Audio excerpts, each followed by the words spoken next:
Hello dear students. So today we are going to take up third physical property of elements, that is electron gain enthalpy. We have discussed about atomic radii, ionic radii and ionization enthalpy. So this is electron gain enthalpy. Now what is the meaning of electron gain enthalpy? So when an electron is added to a neutral gaseous atom to convert it into negative ion. So the enthalpy change accompanying this process is known as or is defined as electron gain enthalpy, represented by delta EGH. Delta again change and enthalpy H, and EG stands for electron gain enthalpy.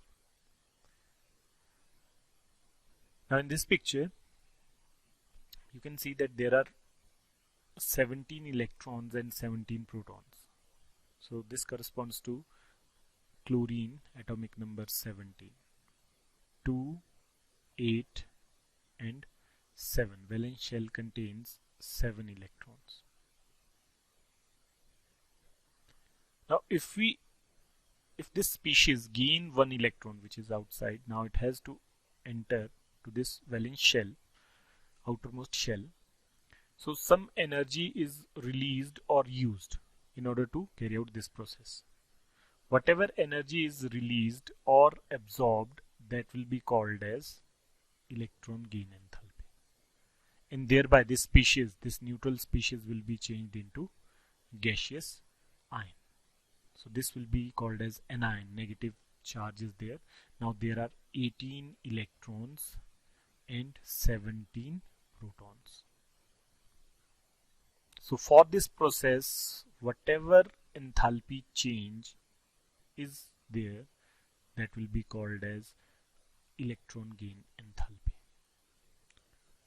Electron gain enthalpy, it provides a measure of ease with which an atom adds an electron to form an anion, and the process is explained as X atom in gaseous state. Again it has to be isolated gaseous atom.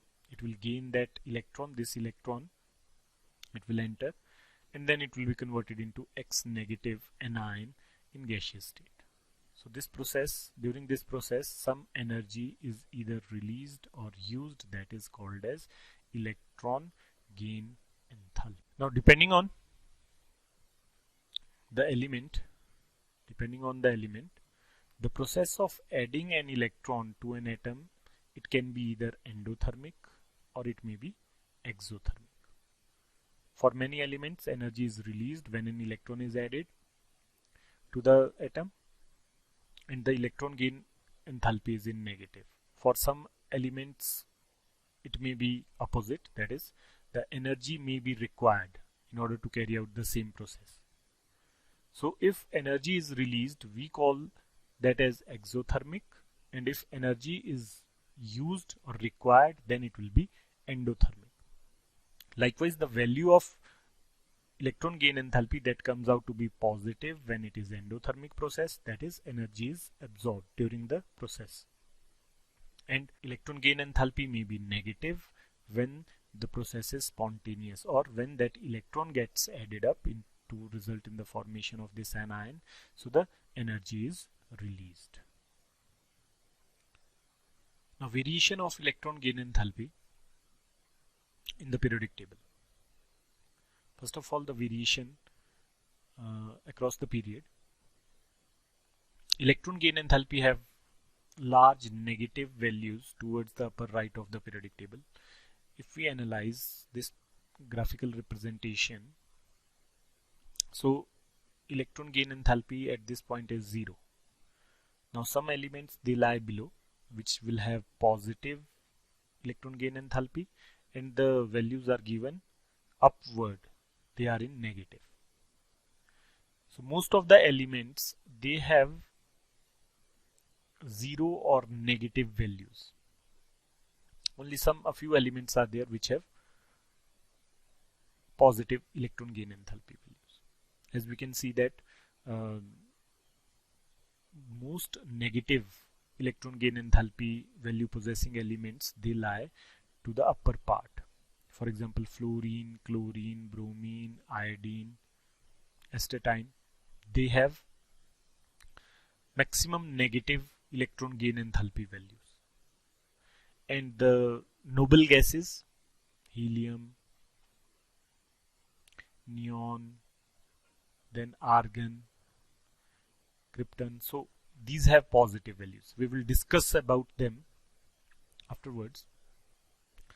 So on analysis, it was found that to the right side of the periodic table, and particularly the upper part, that has large negative values. The variation of electron gain enthalpies of the elements, these are less systematic than ionization enthalpies.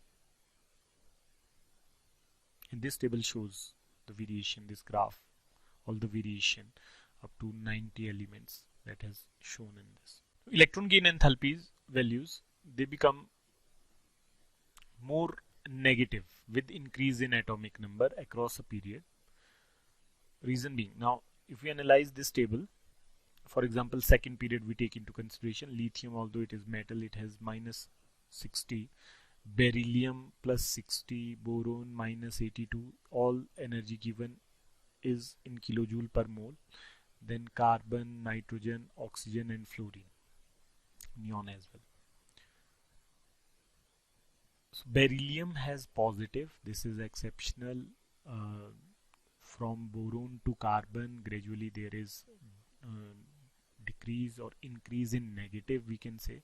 In negative it's increase.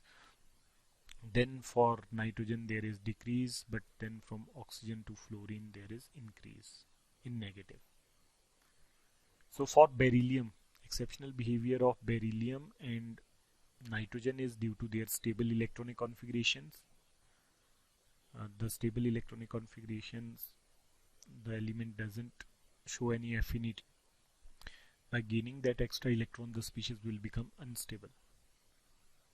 So due to stable electronic configuration, nitrogen and beryllium, they have exceptions. But from carbon, oxygen and fluorine, in general there is greater negative, there is increase in electron gain enthalpy. Now again, let me clarify this. In negative means, since for these elements, when that one electron get entered in the valence shell, the energy is released. That's why we are using this negative sign. And otherwise the energy release, it goes on increasing, but it increases in negative. That's why we use this term in negative. Okay. Then towards last, that is neon, it has positive. Later on explain this. So the conclusion is that as we move along across the period, the electron gain enthalpy value in general becomes more and more negative, right? The same thing is applicable for the next period. All the periods you can see certain exceptions, that depends on the factors affecting or the electronic configuration, right? The effective nuclear charge. Now why this trend is there? Because the effective nuclear charge increases from left to right. As we know, we have already discussed in atomic radii that atomic radii decreases along the period due to increased nuclear charge, and increased nuclear charge is, yes, why increased nuclear charge? It's due to addition of electrons within the same shell. So due to that increased nuclear charge, it will be easier for the electron to get added up to the valence shell, because nuclear charge means that nucleus will attract the incoming electron with greater force if the size is smaller. So that's why fluorine has smaller size, so it will release, or the electron will come easily, and then more and more of energy will be released during the process. Now variation down the group. So along the period or across the period, we have concluded that electron gain enthalpy value becomes more and more negative as we move across the period. Now what happens to electron gain enthalpy when we move top to bottom or down the group? So as we move down the group, electron gain enthalpy value becomes less negative as we move down the group. So if we analyze this group 17, there is only one exception. Again we will discuss this. From if we neglect fluorine to chlorine, otherwise there is totally decrease, right? In every group, in this case there is sulfur, otherwise there is totally decrease in electron gain enthalpy value in negative when we move down the group, right? The reason for this is again the size of the atom increases and the added electron would move away from the nucleus, and so it will be attracted with less force, hence the amount of energy released will be less.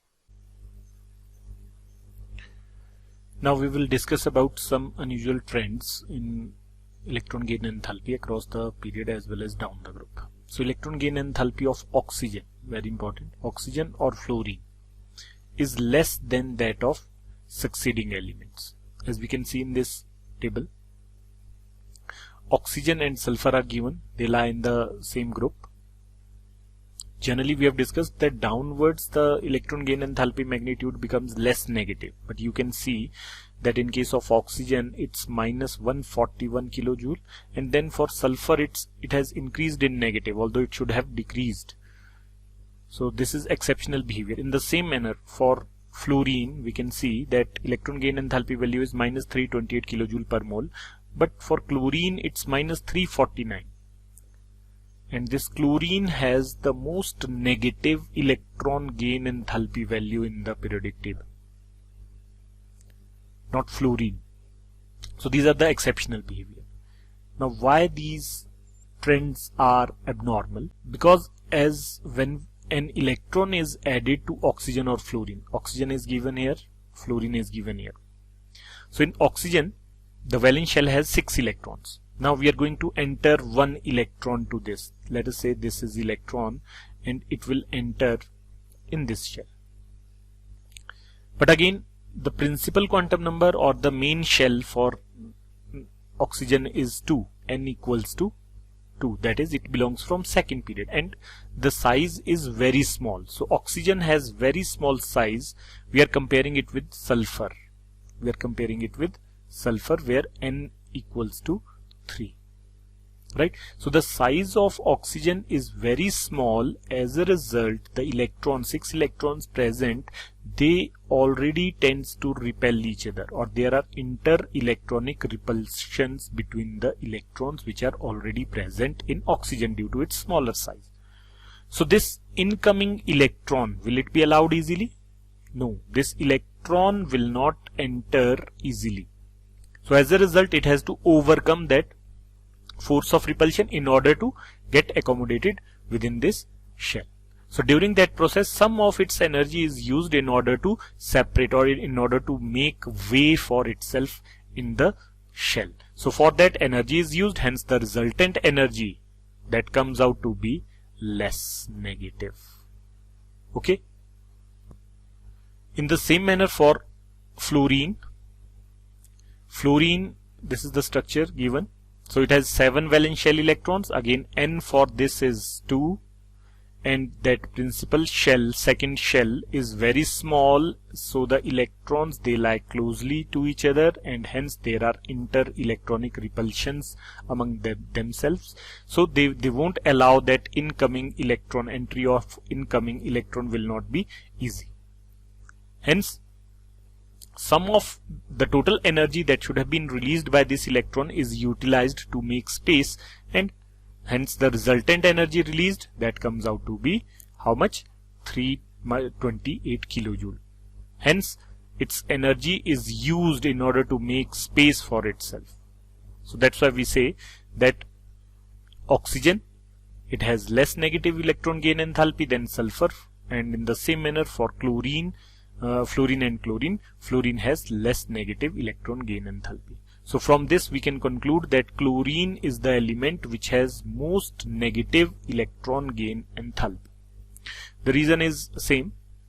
This is because when an electron is added to oxygen or fluorine, the added electron goes to the smaller, that is n equals to 2. N equals to 2 quantum level means second period, right? Second shell, or we can say. and suffers significant repulsion from the other electrons present in this level. Whereas in case of sulfur and chlorine, there is one more shell, additional shell is there, so size is bigger, and the added electron occupies a larger region of space, and the electron-electron repulsions are much lesser than oxygen and fluorine. Right. Next are successive electron gain enthalpies. As we have discussed successive ionization enthalpies in the same manner, when the electron added one after another within the same atom, then what will be the energy exchange or change in enthalpy? So that change in enthalpy for is called as successive electron gain enthalpies. Now we will take into consideration the two examples. One is oxygen and second one is sulfur. So for oxygen, let us see, oxygen is in its ground state in gaseous form and it gains one electron. So when that electron is gained, so it becomes O negative. First electron gain enthalpy is there and its value, as we have already discussed, it's minus 141 kilojoule per mole. Energy is released.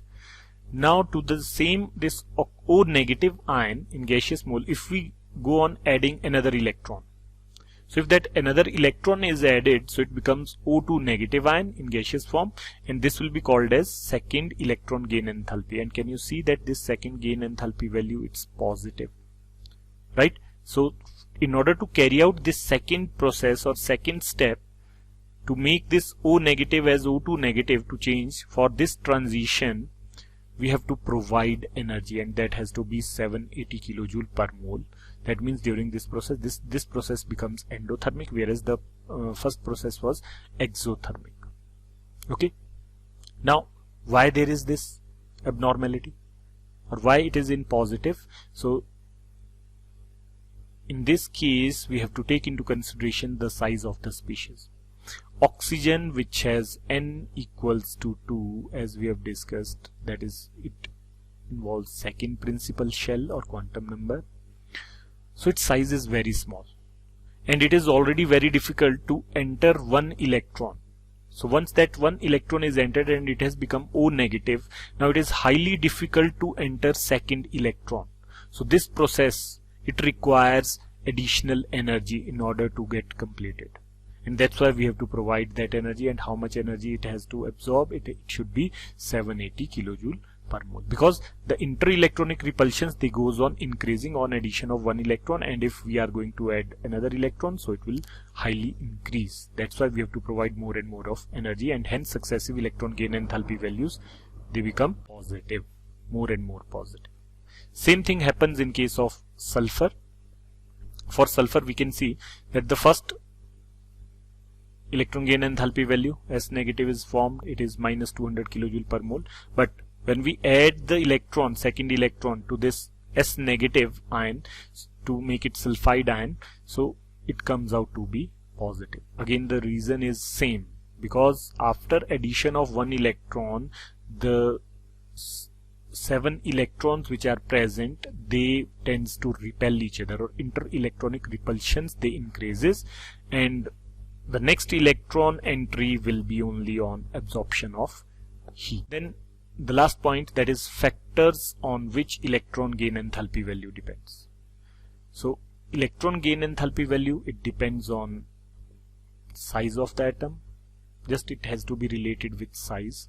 Smaller the size, easily the electron can enter. That means nucleus will attract the electron easily, hence more amount of energy will be released. So smaller the size of the atom, greater is the electron gain enthalpy. Then second factor is nuclear charge. Again, nuclear charge can be related with the electron gain enthalpy. Greater the nuclear charge, so again stronger will be the attraction from the nucleus on the added electron, and hence electron gain enthalpy will increase in negative, right? Then third one is electronic configuration. Stable electronic configuration, that is half-filled or fully filled shell is the subshell is there, so it will require more energy, or they will not allow the electron to enter easily. Hence for stable electronic configuration, electron gain enthalpy value will be less negative or low or zero in these cases. Okay. Again, the next trend related to electron gain enthalpy, that halogens have highest negative electron gain enthalpy values. Halogens in the periodic table, that is group 17 elements, they have highest negative electron gain enthalpy values, as you can see in this table. For example, fluorine minus 328, for chlorine minus 349, for bromine minus 325, for iodine minus 295, for astatine minus 270 kilojoule. Now, why they have highest negative electron gain enthalpy values? So as you can see in this, that they are group 17 elements. This is group 17, fluorine, chlorine, right? And to their right side, it's group 18. 18 means noble gases which have completely filled electrons, that is 8 or 18 electrons are there. So their valence shell is completely filled. So group 17 elements, they will show greatest tendency to gain one electron, and by gaining that electron they will acquire this noble gas electronic configuration or stable electronic configuration. Hence they will show the greatest tendency to gain one electron and thereby get converted into stable electronic configuration. Okay, that's why they show. So chlorine has gained one electron, so now its valence shell is completely filled. In the same manner, fluorine, bromine, iodine, astatine, for all, right?